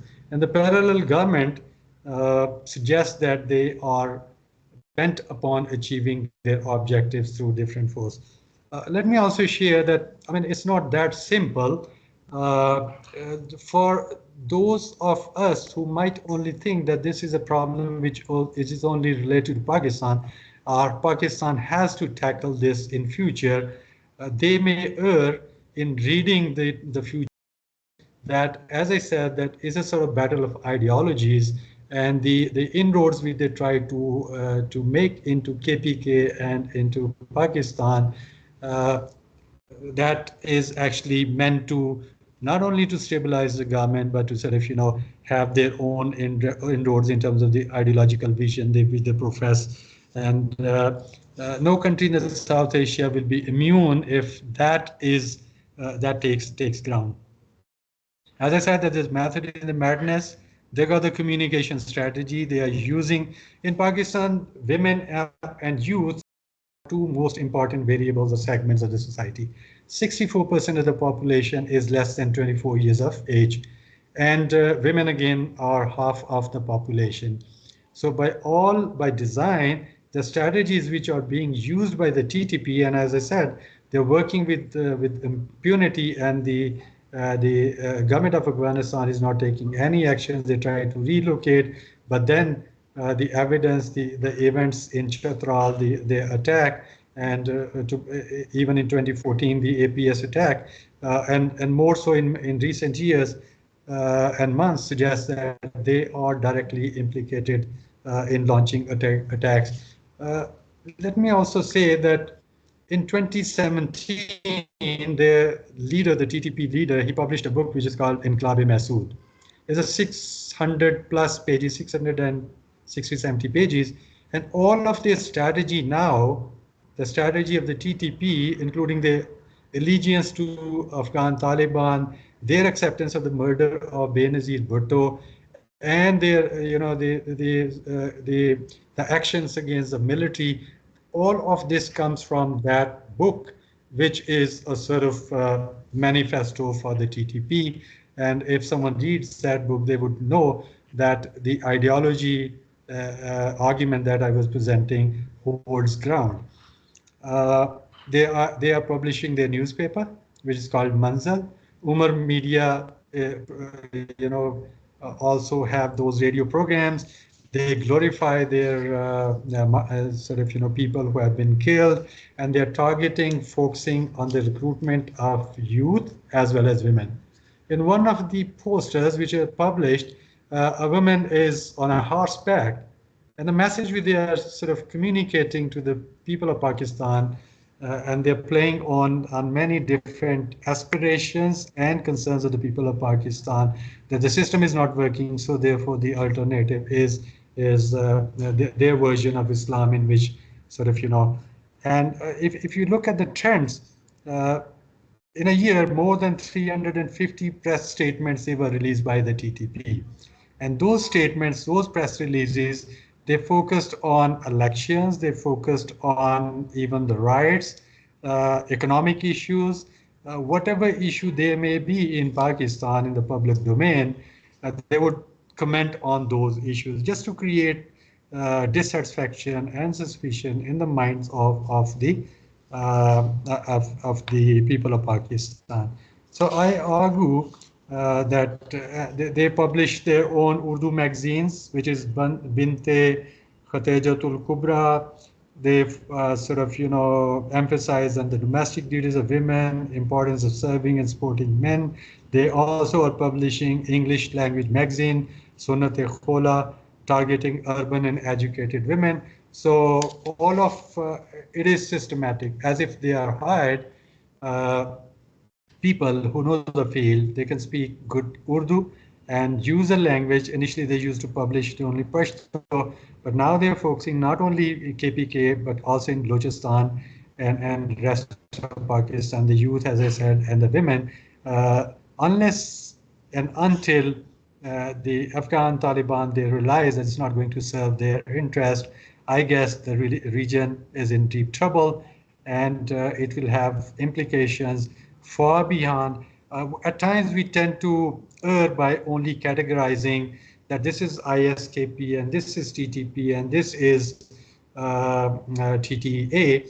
But if you look at the dynamics evolving over the last many years, especially after the 9/11, you can see mergers, you can see one group joining the other, or persons from one group leaving a group and then raising their own formations and under a very different name. I guess that we are in dangerous times, and these trends, they speak of dangerous times ahead. Unfortunately, the larger part, the bigger parts like the US, thinks that if it does not affect them, they shouldn't be concerned. And the whole burden has come back again on the shoulders of Pakistan. Pakistan used to be the frontline state, but again, it is trying to tackle these issues of ideology vis-a-vis Afghanistan. The government of Pakistan is taking steps recently. A prevention of violent extremism policy has been approved by the cabinet of Pakistan. There's focus on the women and the youth in terms of the empowerment, to also on deconstructing the narratives of the TTP and giving them the alternate narratives. It's a work in progress, but the change required is always generational, and it needs input. If the stakeholders, they get on board and they play their role, then otherwise, we know that the Ukraine is the Afghanistan for the Europe, but the Afghanistan still exists, and it has deeper and longer strategic implications for the region and beyond. Thank you very much. Dr. Khalid, thank you very much. Very big thanks for such an informative and meaningful presentation. Thank you very much. Now I'm going to invite today's last speaker, Diva Patang, to present her thoughts on the topic. Diva, you are with us? Yes, I'm with you. Thank you so much for having me. Is originally from Afghanistan, but settled in the United Kingdom. She's a doctoral candidate at the Center for Security and Intelligence Study, University of Buckingham. Diva, thank you very much. Please go ahead. Thank you so much for having me. Sorry, I didn't get the link on time, so that's why I couldn't join from the beginning. But thank you for sharing that. Well, I was not there to hear everybody, but I did hear the last two speakers, and there are some of the things that I will agree, and some of the things that I might disagree. But I'm going to present my own statement, and then I might just make a few comments if that's okay. So firstly, thank you so much, and I'm honored to be here with you all. In my talk, I'll outline the key security challenges that the Taliban rule presents for the South Asia, and offer some perspectives on how regions across can navigate these challenges. So Afghanistan sits at the intersection of global powers such as China, Iran, Russia, and of course the United States all has stakes in the region. And their strategies will significantly shape Afghanistan policies and the region itself. For example, China seeks to protect its investment in China-Pakistan economic corridor and prevent instability from affecting its western borders. Meanwhile, Iran and Russia have their own security concerns regarding Taliban policies. Also, this competition amongst external players could either stabilize or further destabilize the region, depending on how well Afghanistan neighbors coordinate their policies. I did hear Dr. Khalid's view on the TTP and TTA, but one thing that was completely ignored was the Pakistan government policies and how they have shaped those groups. I will talk a bit about it later on. Let me consider the ideology of the Taliban. What makes the Taliban so being so extremist, and why they are still have not changed, although a lot of us did think that Taliban may have changed and they might have been softer than being when they ruled Afghanistan in 2001. One of the reasons that this is, of course, my analysis is since the Taliban has taken over, of course, for the last 20 years, they were in Pakistan, and that's where they, their ideology grew, and that's where they became powerful, and that's where they became more friends with the TTP and the other terrorist groups. So, of course, when they have taken over Afghanistan, for all these 20 years, they were trying to build their group with extremist ideology. And that extremist ideology took them 20 years to regroup their group and make themselves powerful and make themselves different than those Democrats who were in rule in Afghanistan. So when the Taliban came to power, they were not able to change their ideology, because if you imagine you're ruling a group of extremists, and you're telling them that in Afghanistan and other countries, the people, the Democrats, that they're ruling the country, they are kuffars, or they are non-believers, and that's how you try to recruit and brainwash your people. And for them to come back into power and then be the government of a country, it's quite difficult for a group as such to change and say, yes, that's fine, the ideology that we were playing for the last 20 years to recruit all those extremists, we will change now, and we will let people to live the way they used to live in the democratic system when the government of Afghanistan was in the rule. So I think that the main issue the Taliban are facing today is the 20 years that they were trying to do the recruitment. And they're not able to soften themselves because they are scared that they're going to lose their troops. The extremist people that they were with them from day one, that they're going to question them, is that you were the one telling us that what the government in Afghanistan was doing was not right and it was against Islam. So I think this is the big issue that the Taliban are facing today. But at the same time, with the TTP, it was mentioned that they're quite good friends. And I do agree that the Taliban, the TTA and the TTP, they are like one coin, but with the different names. They are friends, but how they became friends, that's something that needs to be researched on. But if we look into the history, that's where the Pakistan has played a huge role, especially the intelligence of the Pakistan. They wanted these groups to be there. They wanted the existence of this group for their own political agenda. And today, if we start, making comments and as academics, and we try to, play the card of a blame game, I think we're not going to get to anywhere. So what is important, I think, when we come to an educational debate is that what actually made these groups so extremist, how they became so extremist and what needs to be done now to be able to bring security into the region. I think if we talk about those topics, it might be more attractive for us to understand those extremist groups, because I understood here it was that Pakistan is actually quite concerned because of this rise of extremism. I think it's not just the Pakistan that is actually concerned. I think it's the whole world that is quite concerned that the extremism is rising every day.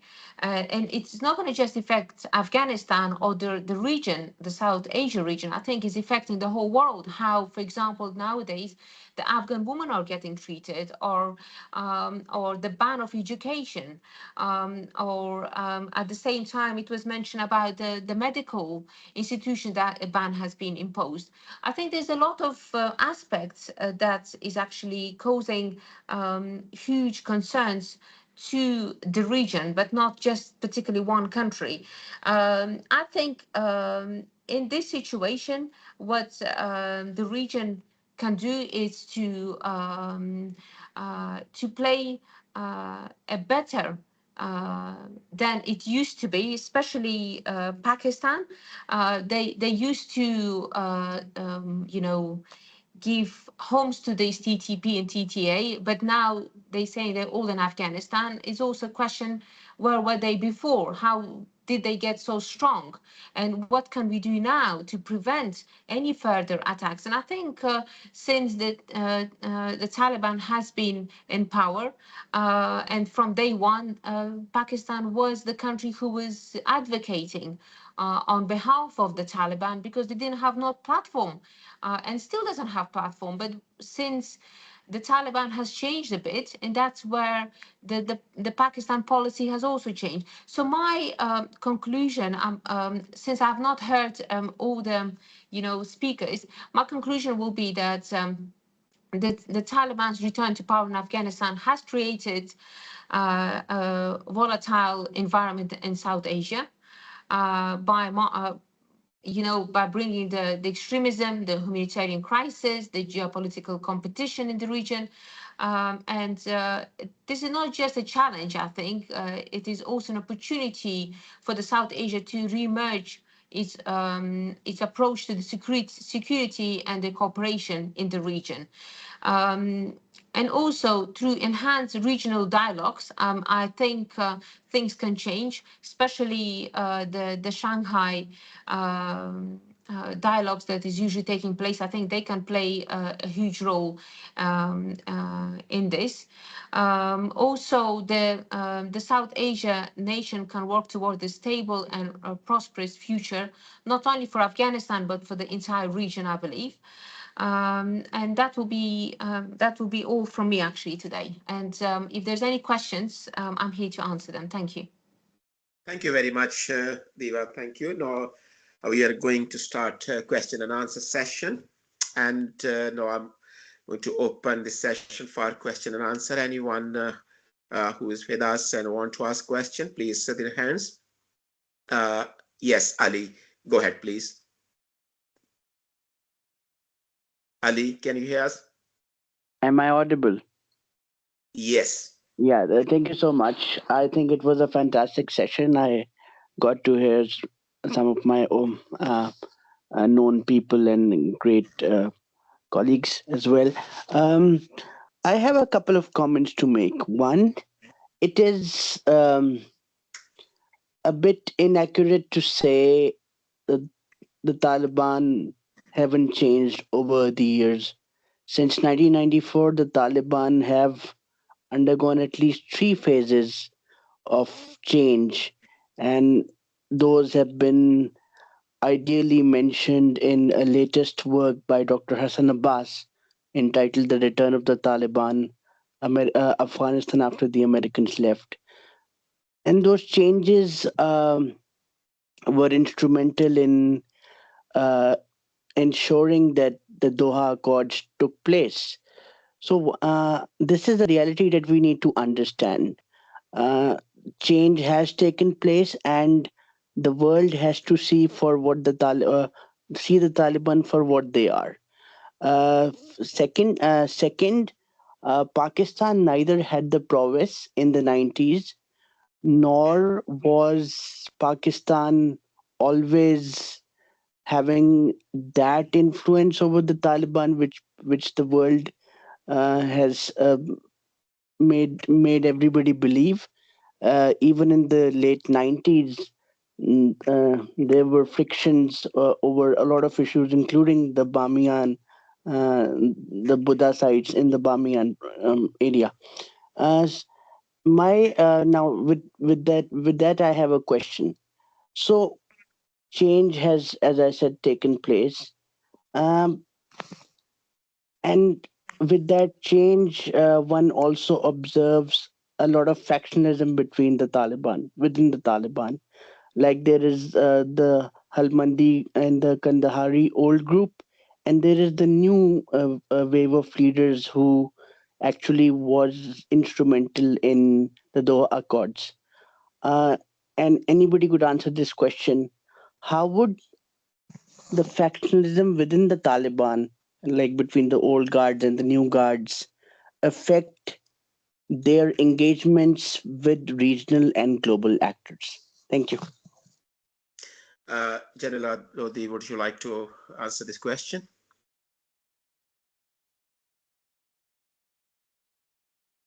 Thank you. In my opinion, I think Dr. Khalid is in a better position to answer this. But I would like to just inject one point, which might upset some of us. My own, first of all, I would like to just reiterate that statement that we all know that this is an era of, post-Othera and artificial intelligence assisted, media. It just 45 your existing perceptions, and the divisions are made even deep. So whatever we believe in, we keep believing in that. Rather, we keep strengthening our own beliefs. So, having said that, I am of the opinion that TTA and TTP today are not the two faces of the same coin. They have some links, they have affiliations because of the fact that they were helping each other during, once the forces were here and all that. We know that. But the type of attacks which are now Pakistan Army is facing and Pakistan security forces are facing, which Dr. Khalid was saying, it is just not possible without a very potent intelligence agencies of some other country. TTA is not in a position to do that. This is my assessment, one. And secondly, as we brought out ourselves, somebody said that China is they are investing a lot in Afghanistan. How on earth would TTA allow TTP to attack Chinese? This doesn't make sense.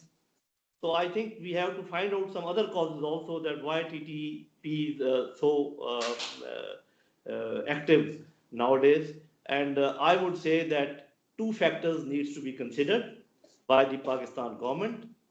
One, their foreign policy. Try to discern between friends and foes as far as your national interests are concerned, where your interests are aligned and where your interests are crossing each other. And secondly, the way we deal with our own people. I would only stop at that. Thank you. Thank you very much. Any question, please? Anyone ask question? Can I just add one thing, if that's okay? Yes, please. Yeah.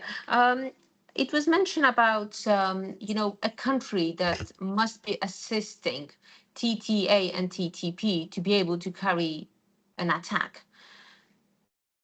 I do agree that there must be a country assisting them, but then also the questions comes to Pakistan intelligence services, why they are not able to secure their own land, instead of now saying that is TTA, attacking us. Until yesterday, it was Afghanistan government saying that, the TTP or TTA attacking us. So I think it's just those going round the circle.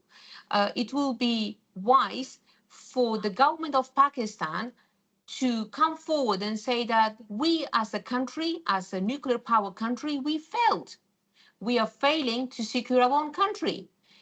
I think it's time for the government of Pakistan to realize that if they're not able to secure the border, it will be quite difficult to to tell the world, to say that, well, we're getting attacked from Afghanistan, but until yesterday Afghanistan was saying we're getting attacked by Pakistan. I think this is where the issue is, and the country that's assisting the TTA and TTP is Pakistan. Is no other country than the Pakistan intelligence services. And I think that is where the problem is, and it's not just me saying this, and I think this is what the government of Pakistan, the officials in Pakistan, the people in Pakistan, this is what they say too, that the issue is not just the TTA and TTP, is the Pakistan intelligence services.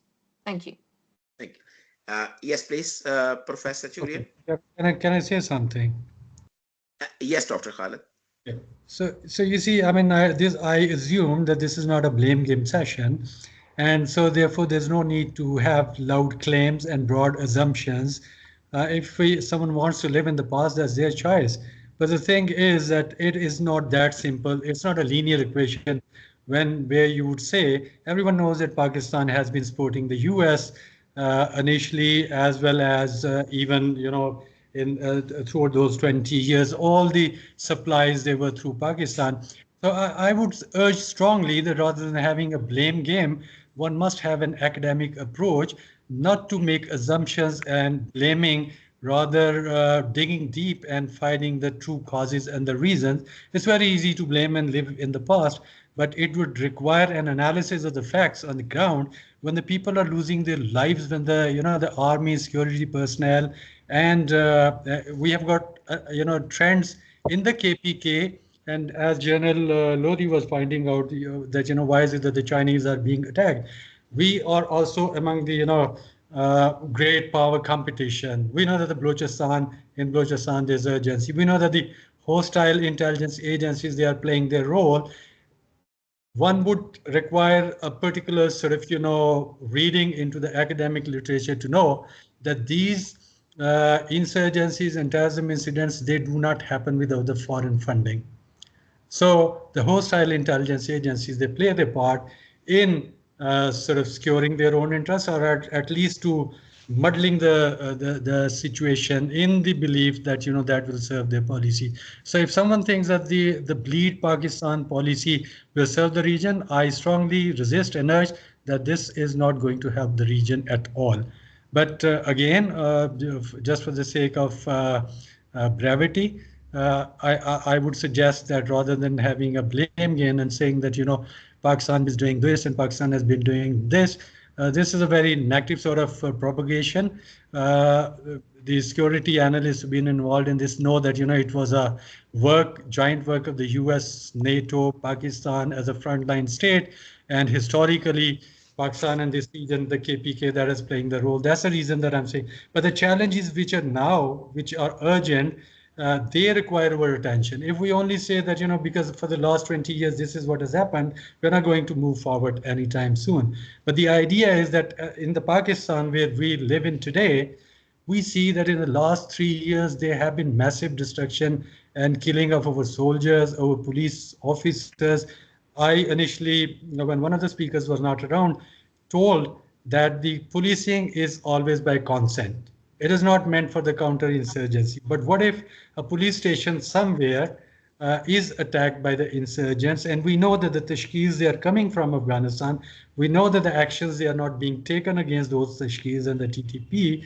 The situation is right now, and the action which needs to be taken, either the government of Afghanistan and the TTA, they consider that they moving forward, they want to have peace with the neighbors, or sort of provoke the state of Pakistan to then think of many different other actions. I think only time will tell, but for now, this is very important not to make broad accusation and assumptions. Thank you. Thank you very much. Thank you, Dr. Khalid. Any question, please? Anyone?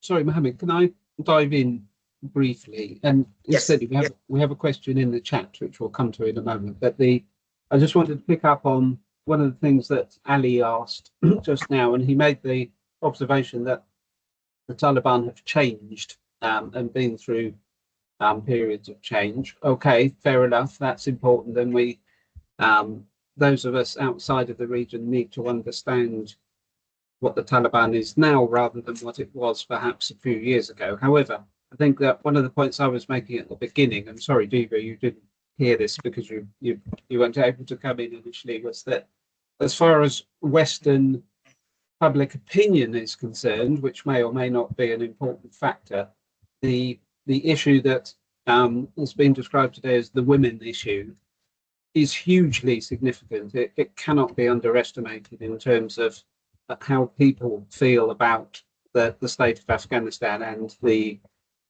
role that the Taliban are playing. And one of the big risks for Afghanistan at the moment is that people will look what's happening and say, well, they haven't changed at all from where they were in the 1990s. So I just wanted to re-emphasize that particular issue can't be underestimated in terms of public opinion in the West and the effect it might have on Western strategy towards Afghanistan. But that was all I wanted to say there. I noticed we have a question from Farid Khan Damalwal about Khalil Zadran being assassinated by a prominent, he is or was a prominent Haqqani network leader and minister of migration. In the light of his remarks on factionalism and the Taliban, how might this event influence the balance of power between the Haqqani and Kandahari factions and its broader implications for regional stability? So I just wondered if anyone had any reflections on that. Of course, these are the really intricate factional factors that are so important in this region, not just in terms of the Taliban and related groups, but in terms of the connections with foreign or other regional intelligence partners who are, as we've heard, are playing behind the scenes clearly in shaping and manoeuvring. So any thoughts on that one?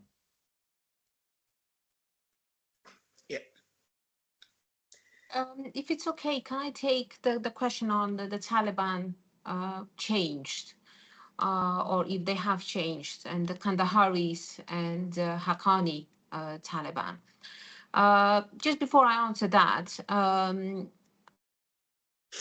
I think Dr. Khalid said about the blame game. It was not at all. I think just listening to his speech initially, that is why my speech completely changed. This is what I felt, that it was his speech, initial speech was all about, what's happening currently. It was all about the blame. So this is why I think my response was back in that way. I think if it was more academic, I would have, my speech was completely written differently, but I had to respond differently. Anyhow, in regards to Taliban change, I do agree that there are two types of Taliban. There is an extreme Taliban and there are modern Taliban. Even we can see them today within their fraction. Haqqanis, they are more modern. They want the education of the girls. They want the women to be in education. They want them to be in the medical schools and etc. But when it comes to Kandaharis, they are more extreme. But the issue here is that the power is in the hands of the Kandaharis. This is why majority of those bans are coming all from Kandahar. But because the Taliban are all listening to their leader, so when there is a ban comes from up from their leader, the rest of the whole country will have to follow it. The Taliban wants to show to the world that they are able to control Afghanistan with just issuing, a degree. If there's a degree issued in the country, nobody has the power to stand and say that we disagree with it. Even the Haqqanis doesn't have the power to stand and say that we do not agree with this. But the Taliban who are in Kabul, who are working in Kabul. They're more modern. They want education for ladies. They interact with women in Kabul. But when it comes to Kandahar, this is where we see the extremism. And I think also, if you look into the last tweet from the U.S. Afghanistan representative, she also, instead of saying the Taliban, she mentioned Kandaharis has actually issued this. So you can see the terminology is changing here. They're not calling them the Taliban, but they're calling them Kandaharis, because they can see that those degrees are coming from Kandahar, and not all of the Taliban agree with it. But I think what can happen in the future, this is my view, of course, that there will be a split with the Taliban if the time comes where the Taliban will feel weak, that they're weakening, that they might lose power. And I think this will be the time when Haqqanis and the Kandaharis might have some disagreement with each other in public. Thank you. Thank you very much, Diva. Yes, Dr. Rabia, please. Yeah, I wanted to answer the question that has been posed by one of our Afghan students at University of Lahore. Thank you, Farid, for your question. I think the assassination of Khalil Zardan has significant implications for the internal dynamics of the Taliban and regional stability. This event may intensify factionalism, as you have pointed out, within the Taliban, particularly Haqqanis and the Kandahari faction. You know that Haqqani network has long been a key broker within the Taliban hierarchy, and it leverages its operational effectiveness and regional ties. So Zardan's assassination could weaken the Haqqani faction's standing or provoke a retaliatory response, and it will further destabilize the fragile unity of the Taliban leadership. And this could also open space for other power centers within the Taliban or other actors to exploit these divisions. I think for broader regional stability, this development is also very concerning. A power struggle within the Taliban could lead to internal purges, distract them from governance, create a security vacuum that might be exploited by groups like ISIS-K, further destabilizing Afghanistan. I hope that a bit of answers your question. Thank you very much. And now we are going to wrap up this symposium. And now I would like to request Professor Julian Richards for closing remarks. Please. Thank you, Mohammed. Well, let me just reiterate my huge thanks to everyone who's contributed today. Again, it's been a rich and diverse set of thoughts on this critically important region. In some ways, I think somebody mentioned that although we're all talking about Syria at the moment generally, it's good and right and proper that we don't forget places like Afghanistan, because that remains and will remain a crucially important place, even if it's a relatively small population. That history has shown it's such a strategically important place that has such an effect on the whole region. So it's been an absolute pleasure to talk about it today and to hear the different insights. To get a bit of differences of opinion is, in some ways, we like that at Buckingham. That's what we're about. We like a bit of jousting, a bit of different ideas, different perspectives from different parts of the world. You can't really talk about these things without some different perspectives. So that pleases me, and I'm very happy with what we've heard. And it leads to all sorts of further ideas for research symposia and discussions and events and so on. I'd like to just reiterate that we have a research paper series on our website for this particular group. So if anyone wants to try and get some papers published or analyses published, please do check out the website and send us some submissions. It's an online paper series, so we can get things out there slightly more quickly than is the case with standard journals. So do bear that in mind. And just thank you again to everybody. Thank you particularly to Mohammed for pulling it all together. It's super efficient as ever. And to our partner in Lahore, Rabia. And we have Christmas coming up here. I know not everyone necessarily celebrates Christmas, but if you do, the warmest wishes for the holiday season to anyone who's taken some time off. And I really look forward to further productive discussions in the new year. Thank you. Thank you very much, sir. And now I request Dr. Rabia for closing remarks, please. Thank you so much. I'll be brief. I want to thank all the speakers for their excellent remarks. It was a really enriching discussion. And this is precisely, why we need to speak to each other, the Pakistanis and experts and the Afghan experts, because, there is difference of opinion.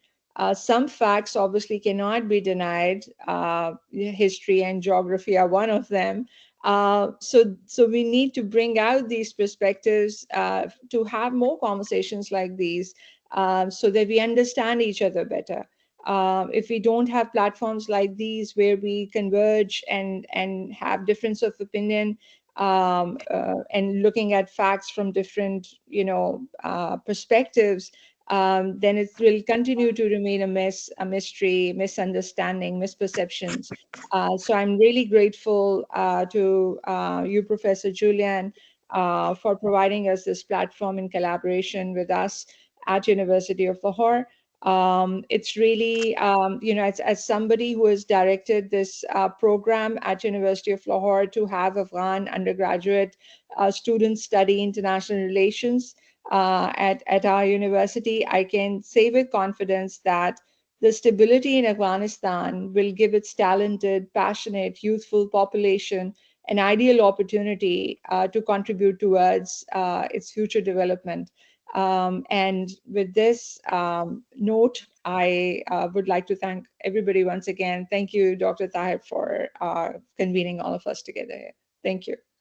Thank you very much, everyone. Thank you very much, General Naim Lodi, Diva Patang, Dr. Khalid Chauhan, and Dhananjay, and Michael Coleman, everyone. Thank you very much. And definitely we will see next year with a different topic. And Happy New Year. Enjoy Christmas, enjoy holiday season, and thank you very much for your time. Thank you, and see you next year. Take care. Thank you. Have a wonderful day. Thank you. Thank you. Thank you.